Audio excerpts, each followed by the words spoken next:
Ao vivo com Silmar César Miller. Bom dia, Silmar. Muito bom dia, Otávio. Bom dia a todos os nossos amigos do Terra Viva. Antes das nossas análises aí sobre outros assuntos, qual é a tabela de preços hoje para as commodities? Olha, depois do tombo de ontem, também de sexta-feira, o mercado mostrou uma recuperação hoje. Um pouco mais de otimismo no mercado, basicamente acompanhando o comportamento do petróleo. O petróleo está subindo agora 3,1%, 85 dólares e 30 centavos o barril do tipo Brent. Ontem caiu perto dos 80 dólares. Então, a recuperação hoje, basicamente por duas razões. Primeiro, os preços, como estão baixos aqui, estão provocando uma reação dos países da OPEP, Organização dos Países Exportadores de Petróleo, no sentido de cortes de produção para tentar levantar o preço novamente. É o que sempre acontece quando as quedas foram muito acentuadas. E o outro fator que está elevando os preços do petróleo é o furacão que está se aproximando aí da costa da Flórida, nos Estados Unidos. Já tem as refinarias sendo fechadas por medo do impacto desse furacão Ian, está se aproximando com muita velocidade e com muita agressividade, ventos de mais de 200 km por hora. Tudo isso pode derrubar torres de petróleo, ou seja, todo um risco que correm as refinarias que existem aos montes, aí no Golfo do México, refinarias de petróleo americano. O petróleo subindo, portanto, e acaba empurrando para cima outras commodities, né, como sempre acontece, ou para cima ou para baixo. Está tudo subindo hoje, está vindo soja em Chicago com alta, 1 ponto percentual, milho também 0,9%, o trigo sobe mais, tem outras razões por trás disso, é claro. Por exemplo, no caso do trigo, preocupação com a Rússia. A Rússia, com essa mobilização que está fazendo agora, convocando 300 mil novos soldados, são veteranos aqui, que inclui inclusive agricultores lá. Então está surgindo uma preocupação nova, muito curiosa aqui, da possibilidade de não ter agricultor lá para manter a produção de trigo num nível elevado, como é o caso atual, em que a Rússia se destaca como o maior exportador mundial de trigo.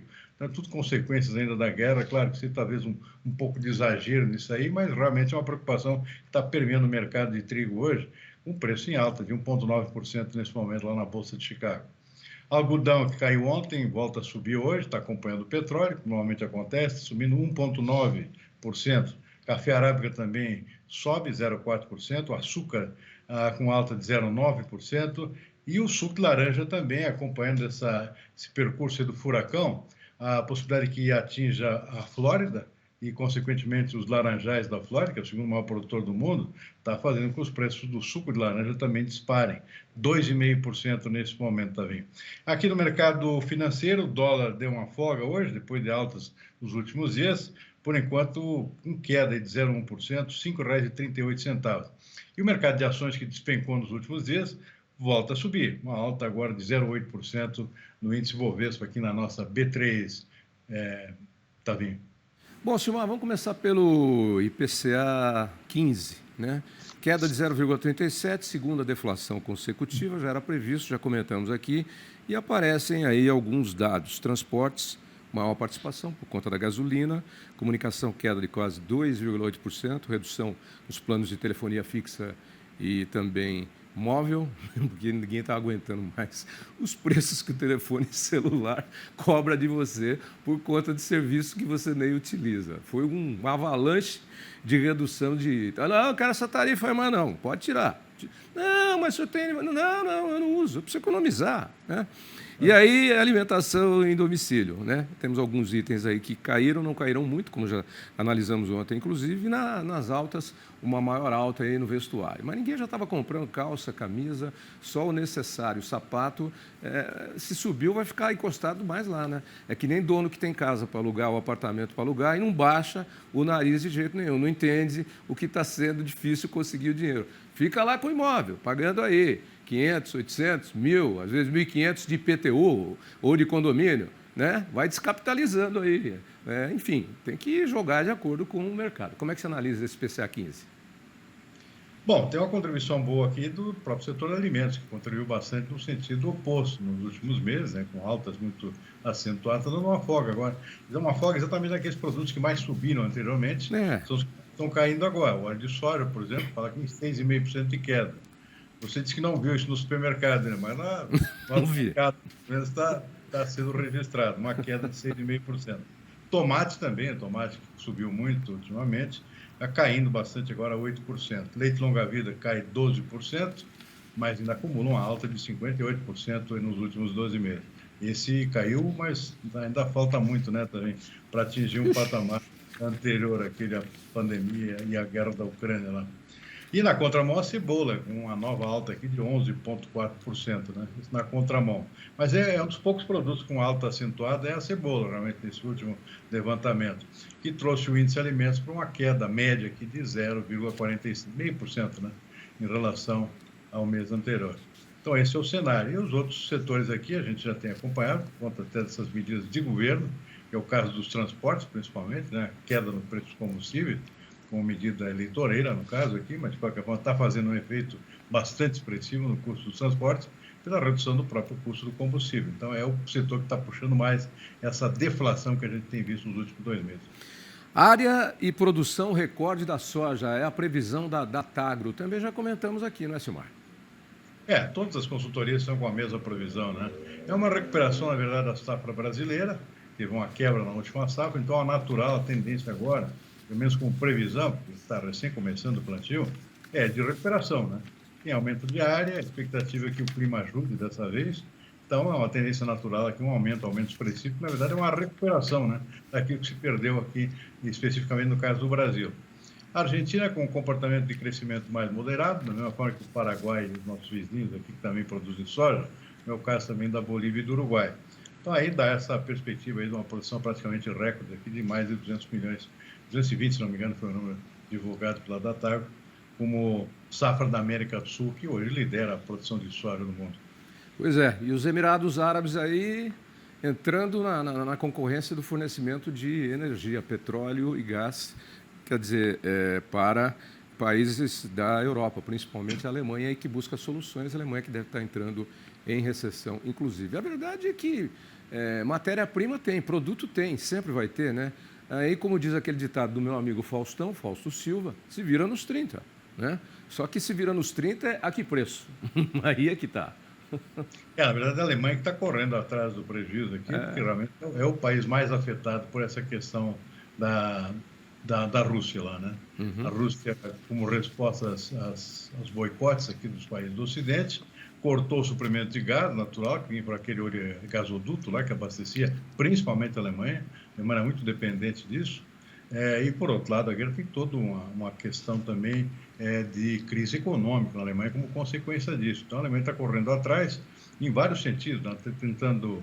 A Alemanha sofreu muito também porque cortou, talvez muito precocemente, o fornecimento, a produção das suas usinas nucleares, né? Sim. Desativou as usinas, né? Por pressão do Partido Verde, que é muito forte na Alemanha.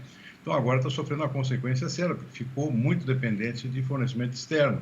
Agora, tem que correr atrás da máquina, está buscando petróleo e gás natural de outros países, no caso aí dos países do Oriente Médio. Então, uma excursão aqui do primeiro-ministro alemão lá por esses países lá do Golfo Pérsico, tentando encontrar soluções alternativas para esse negócio. E ontem saiu, teve uma previsão aqui da OCDE, Organização dos Países mais Desenvolvidos do Mundo, as 20 maiores economias, prevendo recessão na Alemanha, ou seja, uma queda do PIB para o ano que vem de 0,7%. É o país mais afetado depois da Rússia por conta dessa situação toda, é a Alemanha. Crescimento muito modesto esse ano, 1,2%, e queda no ano que vem de 0,7%. Então, realmente, a Alemanha se caminhando, a maior economia da Europa, se caminhando para uma recessão em 2023, como consequência desse problema todo, especialmente a questão energética. Pois é, e o Brasil e outros países produtores aí pedindo que a Europa rejeite lá aquela decisão do parlamento de impor barreiras às exportações do agronegócio, produtos do agronegócio, para países que não fazem desenvolvimento sustentável, que não preservam florestas, etc. e tal. Eu acho que, mais que pedir, você tem que brigar e tem que provar por A mais B que você não está fazendo. Olha, eu fiquei até tarde da noite ontem assistindo vários filmes, estava com vontade de ver. E um deles que eu vi me remeteu a essa história aqui. Chama Corrida Selvagem. Uma moça que tem uma família, uma fazenda no Texas, maravilhosa, herdada dos avós, e casa com um sujeito que, de repente, ela acha que ele é um super administrador, ele morre num acidente de carro e ela vai ver que ele é um irresponsável, ela deve 6 milhões de dólares para o banco e vai perder tudo, fazendo, está tudo hipotecado. E aí ela começa a ver o que ela vai fazer. Então ela descobre uns cavalos selvagens na propriedade dela e resolve alimentá-los, porque ela sempre foi criadora de cavalos. Só que a legislação não permite, então ela tem que fazer um acordo com o órgão penitenciário que vai mandar penitenciários para a fazenda dela para serem treinados e, com isso, diminuírem a pena. Aparece uma outra pessoa que é uma milionária e vai fazer concorrência com ela, porque diz que os cavalos selvagens, os mustangs americanos, têm que ficar soltos. E aí começa uma briga com manifestação política, a outra boicotando ela, que quer cuidar dos cavalos selvagens, achando que o cavalo selvagem... E no final da história ela prova por A mais B que o cavalo selvagem, o mustang, tem que ser, sim, adestrado, porque ele ficando solto na natureza, ele morre de doenças, de coisas, porque ele não é cuidado. Né? Não é só entregar à natureza, ele cuidado vive muito mais e melhor. Então, é uma briga legal, uma disputa legal. E aí hoje eu vinha vindo para cá, eu vi um cartaz num determinado lugar aí, que você estava escrito assim, ó, nunca desista de você mesmo. Então, eu acho que é isso que o Brasil tem que fazer. Tem que brigar, tem que provar, vai lá, então aqui, vocês desmataram aqui, agora não quer comprar, ó, nós estamos cuidando aqui. Ó. Tem que provar por A mais B e brigar, né?